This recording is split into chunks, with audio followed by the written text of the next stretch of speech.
उसामा साहब, high rise में short term और लॉन्ग टर्म इन्वेस्टमेंट के क्या फायदे हैं? देखिए, शॉर्ट टर्म इन्वेस्टमेंट जो होती है आपकी 3.5 ईयर से लेके कोई 5 ईयर तक के दरमियान की जो आपको रिटर्न देना शुरू होता है, शॉर्ट टर्म इन्वेस्टमेंट होती है। और जो इन्वेस्टमेंट आपको 5 साल से ज़्यादा का अरसा ले आपको रिटर्न देने में, 5 साल से ज़्यादा की इन्वेस्टमेंट 5 से 8 साल के दरमियान के टाइम पीरियड में जो आपको रिटर्न देती है, उसको लॉन्ग टर्म इन्वेस्टमेंट कंसिडर किया जाता है। लॉन्ग टर्म की एक मिसाल आपको दे देता हूँ। आजकल की जो हाउसिंग सोसाइटीज़ इंस्टॉलमेंट पे जा रही हैं, तो वो आप कंसिडर कर सकते हैं एक लॉन्ग टर्म इन्वेस्टमेंट है, जो आपको रिटर्न कम से कम 8 साल लगते हैं उसमें रिटर्न हासिल करने में।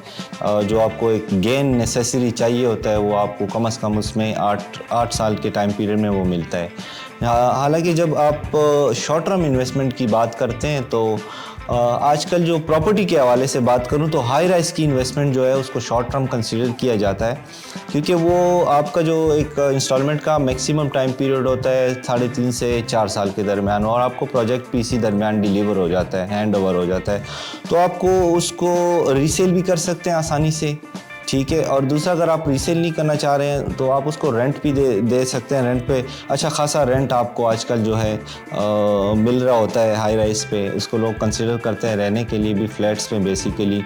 आप अगर एक मिसाल मैं आपको देता हूँ शॉर्ट टर्म इन्वेस्टमेंट की। अगर आप कंसिडर करें, हमारा एक प्रोजेक्ट है मेन नासिर बाग रोड पे, कसरे मेमार के नाम से। अगर आप उसका जो पेमेंट प्लान है 3.5 साल का पेमेंट प्लान है, अगर आप उसमें इन्वेस्टमेंट करेंगे तो आपको अच्छा खासा 3.5 साल बाद उसका रेंट भी आना शुरू हो जाएगा। और दूसरा, आप अगर उसको रीसेल करना चाहें ना, तो उसकी रीसेल आपको मतलब 3 साल का पीरियड के अंदर आपको एक अच्छा तकरीबन 25 to 30% गेन वो आपको दे सकती है वो इन्वेस्टमेंट। तो मज़ीद मालूमात के लिए या इन्वेस्टमेंट के हवाले से अगर आप इन्वेस्टमेंट करना चाहते हैं, तो हमारी टीम से आप रब्ता कर सकते हैं जी।